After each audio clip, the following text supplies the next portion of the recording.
Hai sobatku, selamat datang di channel RL1221. Jumpa lagi. Sebelum kita lanjutkan alur cerita novelnya, jangan lupa like and subscribe ya. Terima kasih. Bab 625 sampai dengan 627 memberi mereka pelajaran. Abigail, berikan aku sedikit waktu. Sekarang jangan tanya begitu banyak dulu, ya. Peter menyipitkan matanya dan melihat ke arah tanaman di halaman villa. Maksud Peter belum waktunya adalah dia belum sepenuhnya menghancurkan keluarga Nilo. Maka itu, masih ada banyak hal yang tidak bisa dijelaskan kepada Abigail. Selama menghancurkan keluarga Nilo, maka tidak ada yang bisa menghalangi Peter di kota Mandala yang besar ini lagi. Sampai saat itu, dia baru boleh menceritakan semuanya kepada Abigail. Kamu harus janji denganku untuk tidak melakukan hal yang berhubungan dengan kejahatan. Abigail terdiam beberapa saat, kemudian mendongak dan menatap Peter. Baik, aku janji padamu, ujar Peter sambil mengangguk dan tersenyum terhadap Abigail. Peter, apa kamu benar-benar mau melawan keluarga Nilo? Tanya Abigail setelah memikirkannya. Iya, jawab Peter sambil mengangguk dengan santai. Keluarga Nilo kota Mandala harus dihancurkan. Ini bukan hanya karena dendam Peter dengan Carlo, tapi kalau Peter mau menguasai kota Mandala, maka dia harus menjatuhkan keluarga Nilo. Ini karena keluarga Nilo mengandalkan Joko yang merupakan salah satu tentara di kota Mandala. Joko adalah orang yang menduduki posisi pertama dan tertinggi di kota Mandala. Maka itu, Peter menyerang keluarga Nilo sama dengan melawan orang yang menduduki posisi tertinggi di kota Mandala. Kalau kalah, maka keluarga Nilo akan menguasai kota Mandala. Semua rencana Peter sebelumnya juga akan sia-sia. Kalau menang, berarti Joko orang dengan posisi tertinggi di kota Mandala dikalahkan oleh Peter. Namun, siapa yang bisa menghalangi Peter di kota Mandala yang besar ini? Oleh karena itu, konfrontasi dengan keluarga Nilo tidak bisa dihindari. Keluarga Nilo memiliki latar belakang yang kuat. Aku takut kamu. Abigail mengepalkan tangannya dengan sangat khawatir. 2 tahun tersulit saja tidak bisa menjatuhkanku. Dia hanya keluarga Nilo. Untuk apa aku takut? Ujar Peter sambil menggelengkan kepala dengan percaya diri. Abigail diam-diam melirik Peter. Kemudian dia pun menganggukkan kepalanya. Wajah tegas Peter, serta rasa percaya diri yang dipancarkan dari seluruh tubuhnya membuat orang sulit untuk mencurigainya. Tidak lama kemudian, Dano pun dijemput oleh suruhan Peter ke villa. Alisa belum selesai mengelilingi villa sudah dipanggil oleh Abigail. Abigail sekeluarga bertiga, ditambah Peter total ada 4 orang duduk di ruang tamu yang luas. Oscar berdiri di depan pintu seperti menara besi dan membuat orang merasa nyaman. Bagus, sofa ini juga lembut.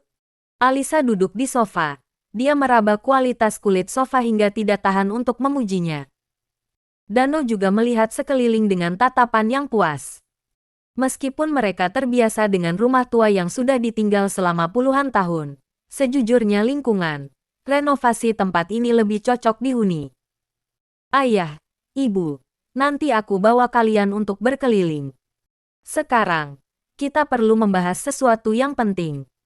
Abigail melirik Peter, kemudian menatap Alisa dan Dano. Oke, katakanlah ada apa. Alisa menganggukkan kepala dan langsung duduk tegak. Abigail langsung menceritakan semua yang terjadi hari ini kepada Alisa dan Dano. Dia menceritakan kata-kata yang diucapkan dan perlakuan keluarga Carmine dengan jujur. Dasar sialan, Alisa langsung marah besar setelah mendengarnya. Apa yang kamu katakan? Kenapa ucapanmu begitu kasar? Ujar Dano sambil menghentikan Alisa dengan mengerutkan alisnya. Kata-kataku kasar. Mereka sudah menyiksa anakmu. Apa ada yang salah dengan kata-kataku?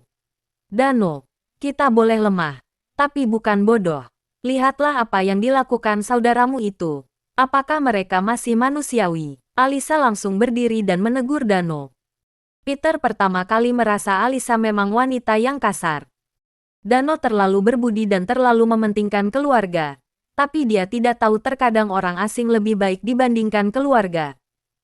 Kata-kata yang diucapkan ketika sedang marah tidak boleh dianggap serius. Mungkin bukan itu maksud mereka, ujar Dano sambil membela keluarga Karmin. Kamu memang pecundang. Selama ini, apakah kamu tidak melihat perlakuan mereka terhadap kita? Kakak beli rumah dan mobil. Apa yang kita miliki? Mereka mendapat bonus tahunan. Apakah kita pernah dapat sekali saja? Kita semua adalah keluarga Karmin. Tapi apa yang kita dapatkan? Alisa semakin marah ketika mengatakannya. Melihat Dano yang sangat pecundang membuat Alisa semakin marah. Saat ini, Peter tidak mengatakan apapun. Dia hanya melihat dengan diam. Selama ini, Peter lebih menghormati Dano. Tapi kali ini dia akan berdiri di pihak Alisa. Kalau masalah ini dibiarkan terus, maka akan mengakibatkan bencana besar. Saatnya menyelesaikan masalah keluarga Karmin. Paman Dano, aku tidak akan mengomentari pemikiranmu. Tapi, sekarang Abigail adalah kekasihku. Aku harus membuat keputusan untuknya. Kedepannya, dia bukan lagi anggota keluarga Karmin. Dia adalah milikku. Aku selalu mengingat bagaimana keluarga Karmin menyakiti Abigail.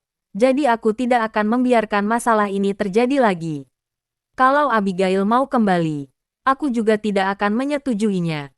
Ujar Peter dengan nada yang datar, tapi terdengar sangat tegas dan tidak bisa dikompromi lagi. Aku setuju.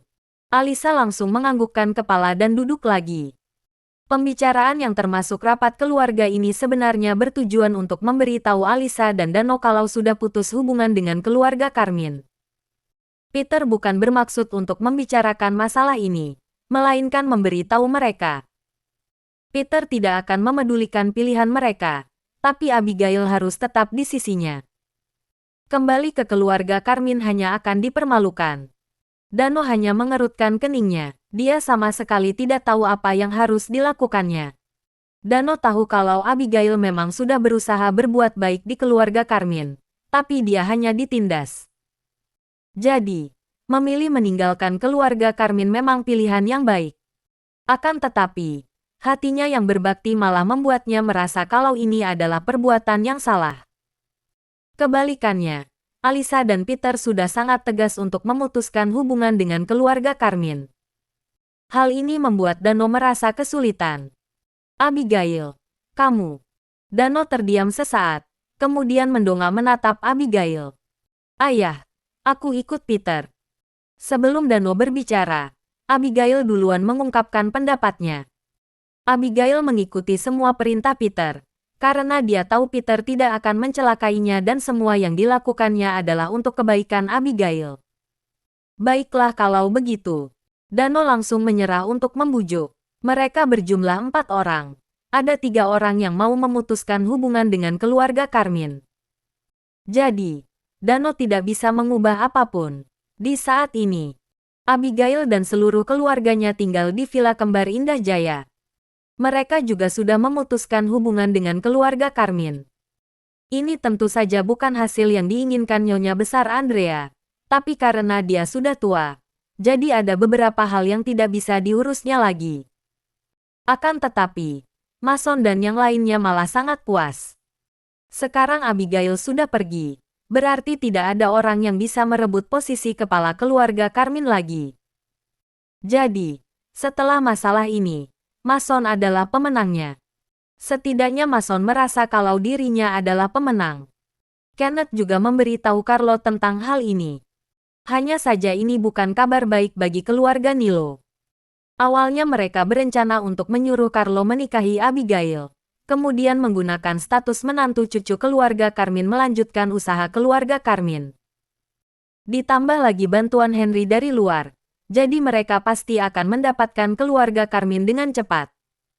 Namun, sekarang Abigail malah putus hubungan dengan keluarga Karmin. Jadi, bagaimana mereka melanjutkan rencana mereka? Apakah keluarga Karmin itu bodoh? Kenapa mau mengusir Abigail di saat ini? Carlo mengeratkan giginya dengan sangat tidak senang. Tidak apa-apa, keluarga Karmin bukan hanya ada Abigail saja. Kamu juga boleh menargetkan Janet. Jadi, rencana kita bisa dilanjutkan. Henry sama sekali tidak memedulikan masalah ini. Bagi Henry, Selama bisa mencapai tujuannya, menikah dengan siapapun tidak masalah. Carlo terdiam beberapa saat, kemudian dia pun menganggukkan kepalanya. Sebenarnya yang diinginkan Carlo adalah Abigail. Tapi sekarang Abigail sudah meninggalkan keluarga Carmine. Jadi Abigail tidak berguna lagi.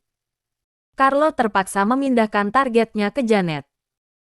Wanita seperti Janet sangat mudah didapatkan. Hanya saja, aku merasa malu menikah dengan wanita seperti dia.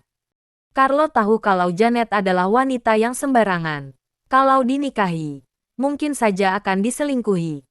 Namun, Carlo terpaksa melakukannya demi rencana keluarga Nilo.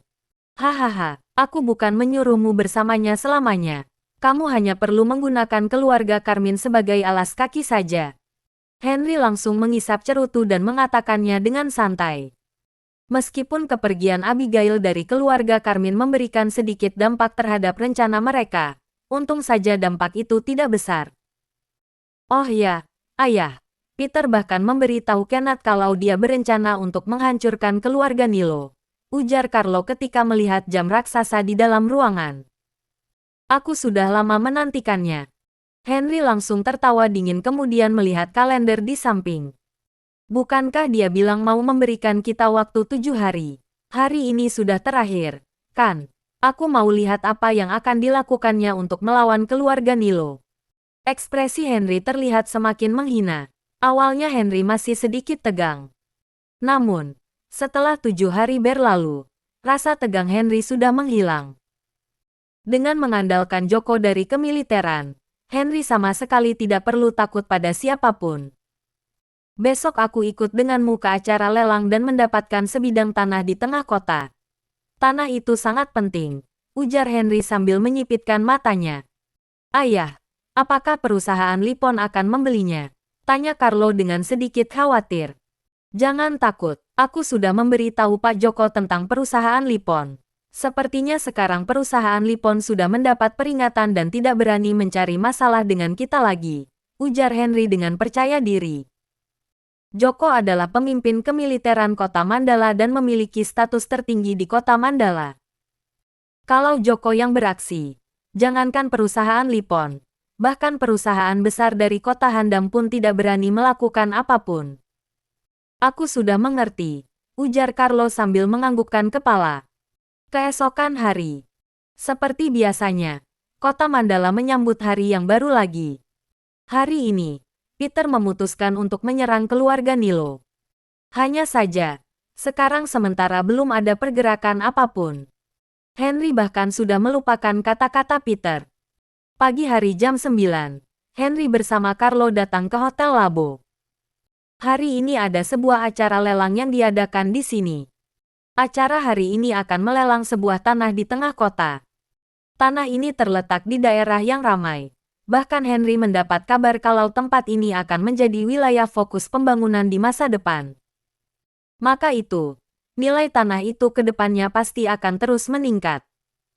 Selama bisa mendapatkan tanah itu, berarti keluarga Nilo akan kaya raya. Jadi, Henry sudah mulai mengumpulkan dana sejak beberapa hari yang lalu. Dia harus mendapatkan tanah ini. Dirut Carlo, perusahaan Lipon tidak datang untuk acara lelang. Semua departemen perusahaan mereka bekerja seperti biasanya dan tidak mengurus orang untuk mengikuti acara lelang. Seorang asisten perempuan melaporkan kepada Henry dengan nada lembut. Hahaha, ternyata sesuai dengan dugaanku. Henry langsung menunjukkan senyuman licik. Ini pasti karena Joko sudah mencari mereka. Jadi perusahaan Lipon sudah diberikan sanksi. Ayah, kamu memang hebat. Perusahaan Lipon memang sangat kaya. Tapi ingin menjadi kuat tidak hanya mengandalkan uang saja, ujar Carlo dengan nada sombong sambil menganggukkan kepalanya. Perkembangan sebuah perusahaan tidak hanya mengandalkan uang, bahkan memerlukan relasi yang luas. Keluarga Nilo memiliki relasi dan latar belakang yang paling kuat, jadi mereka sangat percaya diri. Ayo pergi, hari ini kita harus mendapatkan tanah ini. Henry merapikan dasinya, kemudian berjalan ke dalam hotel dengan senyuman lebar. Kalau perusahaan Lipon tidak ikut dalam acara lelang, maka tidak ada orang yang akan melawan keluarga Nilo lagi di kota Mandala ini. Selain itu, kali ini keluarga Nilo bahkan sudah mempersiapkan dana dan yakin bisa mendapatkannya. Di saat ini, Villa Kembar Indah Jaya. Peter berdiri di depan kaca dengan setelan jas hitam yang membuatnya terlihat sangat tegap. Warna pakaian dalam jas adalah warna putih yang membuatnya terlihat memesona. Peter bukanlah pria dengan tubuh yang kekar. Meskipun dia terlihat kurus saat memakai baju, sebenarnya di balik baju terdapat tubuh yang dipenuhi dengan otot. Dia sudah tidak berlatih selama 2 tahun, jadi tubuhnya juga sudah sedikit menggemuk. Akan tetapi, sejak kedua kakinya sudah pulih, postur tubuh Peter sudah kembali seperti sebelumnya berkat olahraga. Kemeja putih susah menutupi otot yang kekar itu. Abigail seperti istri baik yang membantu Peter merapikan kerah bajunya. Sekarang, Abigail sudah tidak berhubungan dengan keluarga Carmine, jadi dia juga tidak perlu pergi bekerja lagi. Jadi, Abigail lebih santai kalau dibandingkan dengan Peter. Apakah semalam kamu tidur nyenyak? Peter mengulurkan tangannya meraba pipi. Abigail. Lumayan nyenyak, jawab Abigail sambil melirik Peter. Kamu boleh memanggilku kalau kamu takut, ujar Peter sambil menunjukkan senyuman nakal. Aku tidak takut sama sekali. Kamu sibuk urusanmu saja dulu, ujar Abigail dengan wajah memerah sambil membalikkan badan dan masuk ke dalam kamar. Meskipun Peter tetap sama seperti sebelumnya, pemulihan Peter memberikan perubahan besar terhadap cara mereka berinteraksi. Dulu ketika Peter kehilangan kesadaran, Abigail menganggapnya sebagai anak kecil dan tidak memikirkan perbedaan pria dan wanita. Namun, sekarang Abigail tidak akan berbicara atau melakukan apapun tanpa dipikirkan seperti yang dulu lagi.